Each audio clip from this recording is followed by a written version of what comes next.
তোমালোক ক্লাছ 10 পাওঁতে মই তোমালোকক কৈছিলোঁ যে এই বছৰটো তোমালোকে গেম বা ক্ৰিকেট বা খেল বা এণ্টাৰটেইনমেণ্ট এইবোৰ অলপ কমকৈ চোৱা, ষ্টাডিৰ প্ৰতি অলপ বেছিকৈ মনোযোগ দিয়া। আৰম্ভণিৰ পৰা ভালদৰে পঢ়ি যোৱা, ক্লাছবোৰ বেছিকৈ চোৱা আৰু প্ৰতিটো চেপ্টাৰৰ কনচেপ্ট ভালদৰে ক্লিয়াৰ কৰি যোৱা। নহ'লে ক'বা যে ছাৰ 50% চিলেবাছ কাভাৰ কৰিব পৰা নাই, এতিয়া কি কৰোঁ, হেল্প মি। সেই পোষ্টটোত ভাল বেয়া বহুতে বহুত কমেণ্ট কৰিছিল। আপোনাৰ চেনেলত ভিউজ অহা নাই কাৰণে আপুনি এনেকৈ কৈ আছে, নহ'লে আমাক পাত্তা নিদিয়ে। বহুতে এনেকৈ কৈ আছে লাগিলে ফেইল কৰিম তথাপি খেল চামেই। যিসকলে এনেধৰণৰ কমেণ্টবোৰ কৰিছিল এতিয়া সিহঁতেই মেছেজ আৰু কমেণ্টত সুধি আছে যে ছাৰ 20% চিলেবাছ কাভাৰ কৰিব পৰা নাই, এতিয়া কি কৰোঁ, হেল্প মি ছাৰ। এক্সামৰ আগত কি তোমালোকৰ শিক্ষকক ভগৱান নিচিনা লাগে?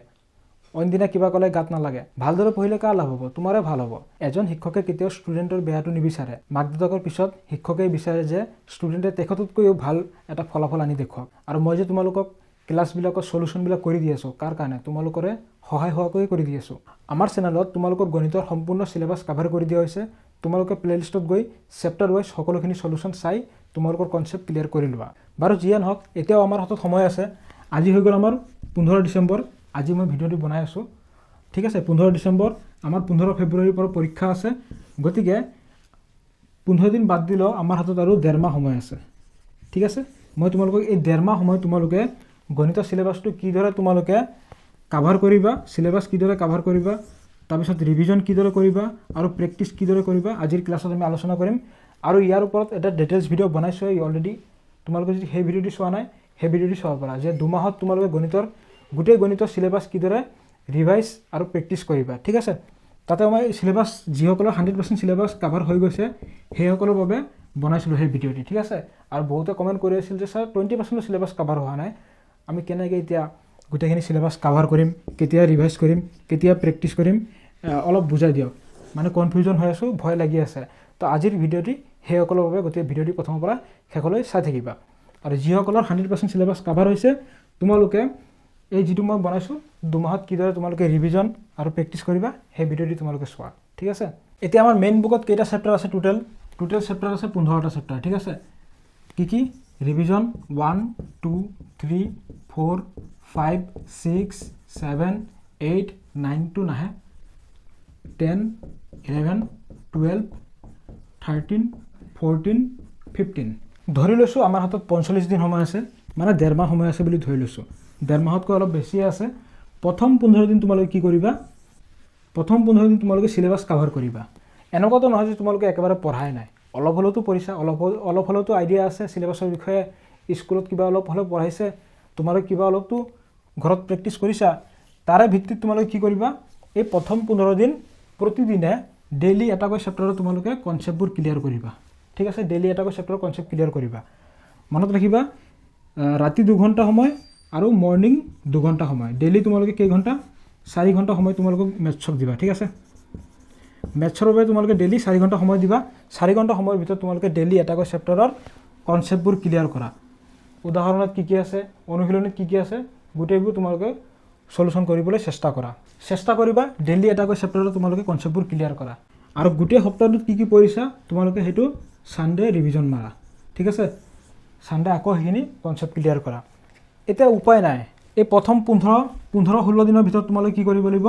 চিলেবাছ কাভাৰ কৰিবই লাগিব, উপায় নাই। কাৰণ তোমালোকৰ এতিয়া হাতত বেছি সময় নাই। চিলেবাছ কাভাৰ কৰাৰ পিছত তোমালোকে ৰিভিজন আৰু প্ৰেক্টিছটো কৰিবই লাগিব, নহ'লে কেনেকৈ তোমালোকে ভাল মাৰ্ক আনিবা?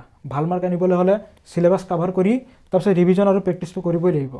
ৰিভিজন প্ৰেক্টিছ নকৰিলে যিখিনি পঢ়িছা সেইখিনি মূল্যহীন হৈ থাকিব, পাহৰি থাকিবা।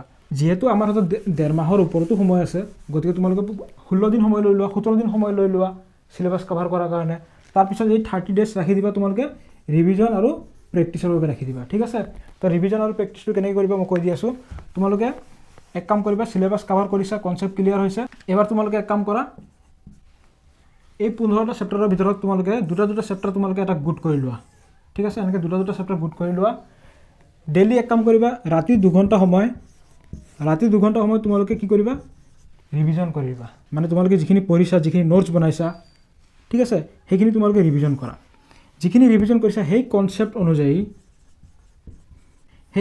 অনুযায়ী তোমালোকে মৰ্ণিং 2 ঘণ্টা সময় তোমালোকে প্ৰেক্টিছ কৰা। যিকোনো কুৱেশ্যন তোমালোকে প্ৰেক্টিছ কৰা সেই কনচেপ্ট অনুযায়ী। এতিয়া MCQ টাইপৰ কুৱেশ্যনৰ বাবে তোমালোকে ক'ৰ পৰা প্ৰেক্টিছ কৰিবা? আমাৰ চেনেলত হ'ব পৰা তোমালোকৰ বাবে মষ্ট ইম্পৰ্টেণ্ট 280+ MCQৰ এখন PDF ৰেডি কৰা হৈছে। লগতে সলিউশনো কৰি দিয়া হৈছে। এইখিনি কোৱেশ্চন তোমালোকৰ প্ৰিভিয়াছ ইয়াৰৰ কোৱেশ্চন পেপাৰ, চেম্পল পেপাৰ, তোমালোকৰ মেইন বুক, ৰেফাৰেন্স বুক, লগতে যোৱাবাৰ হৈ যোৱা যিখিনি টেষ্ট পেপাৰ, এই গোটেইখিনি এনালাইসিস কৰি এই পিডিএফটো ৰেডি কৰা হৈছে। ইয়াৰ লগতে আৰু নিউ পেটাৰ্ণ অনুযায়ী তোমালোকৰ আৰু 45টা কোৱেশ্চন এড কৰি দিয়া হৈছে। তোমালোকে এই পিডিএফটো আমাৰ যিটো Telegram channel maths tutorial in Assamese বুলি আছে, তাৰ পৰা তোমালোকে এইটো ডাউনলোড কৰি ল'ব পাৰিবা। আৰু যিটো 280+ MCQৰ যিটো পিডিএফ, এইটোৰ বাবে এটা প্ৰাইচ ৰখা হৈছে, সৰু প্ৰাইচ এটা ৰখা হৈছে 49 rupees। এতিয়া যিসকলে এই পিডিএফটো ল'ব বিচাৰিছা, এই যিটো মোৰ QR কোড দেখা পাইছা, ইয়াত তোমালোকে 49 rupees পে' কৰি এই যিটো হোৱাটছআপ নম্বৰ দেখা পাইছা, ইয়াত তোমালোকে পে'মেণ্ট ৰিচিপ্টটো পঠিয়াই দিবা আৰু ক'বা যে ছাৰ পিডিএফটো লাগে, মই তোমালোকক শ্বেয়াৰ কৰি দিম, ঠিক আছে। তাৰ পৰা তোমালোকে MCQখিনি প্ৰেক্টিচ কৰি লোৱা। আৰু ইয়াত টোটেল কিমান হৈ গ'ল 325+ হৈ গ'ল। এইখিনি যদি তোমালোকে কাভাৰ কৰিব পাৰিছা, তেতিয়াহ'লে তোমালোকৰ কাৰণে এনাফ। ইয়াৰ পৰা কমন পৰিব আৰু এনেধৰণৰ কুৱেশ্যন আহিব, ঠিক আছে। আৰু লং এনচাৰ টাইপৰ কুৱেশ্যনবোৰ তোমালোকে ক'ৰ পৰা প্ৰেক্টিচ কৰিবা, তাৰ কাৰণে তোমালোকৰ যিটো মেইন বুক আছে, মেইন বুকৰ অনুশীলনী গোটেইবোৰ প্ৰথমতে সমাধান কৰি ল'বা। অনুশীলনী আৰু উদাহৰণবোৰ সমাধান কৰাৰ পিছত তোমালোকৰ প্ৰিভিয়াছ ইয়াৰৰ কুৱেশ্যন পেপাৰবোৰ তোমালোকে প্ৰেক্টিচ কৰিব চেষ্টা কৰা। চেম্পল পেপাৰৰ কুৱেশ্যনবোৰ তোমালোকে প্ৰেক্টিচ কৰিব চেষ্টা কৰা। তাৰপিছত তোমালোকৰ যিটো টেষ্ট পেপাৰ ওলাব, টেষ্ট পেপাৰৰ পৰা তোমালোকে প্ৰেক্টিচ কৰিব চেষ্টা কৰা। এতিয়া চোৱা, তোমালোকে এইখিনি পিছত কৰিবা। প্ৰথমতে তোমালোকৰ মেইন বুকটো তোমালোকে ক্লিয়াৰ কৰিব পাৰিলেহে এইখিনি প্ৰেক্টিচ কৰিবা। মেইন বুক যদি তোমালোকে পুংখানুপুংখভাৱে কমপ্লিট কৰিব পাৰিছা, গোটেইখিনি কনচেপ্ট ক্লিয়াৰ কৰিব পাৰিছা, তেতিয়াহ'লে তোমালোকে যিকোনো কুৱেশ্যন বনাই দিলে তোমালোকে কৰিব পাৰিবা। কাৰণ মেইন বুকৰ যিখিনি কনচেপ্ট, সেই কনচেপ্ট অনুযায়ীহে তোমালোকক কুৱেশ্যনবোৰ দিব, ঠিক আছে।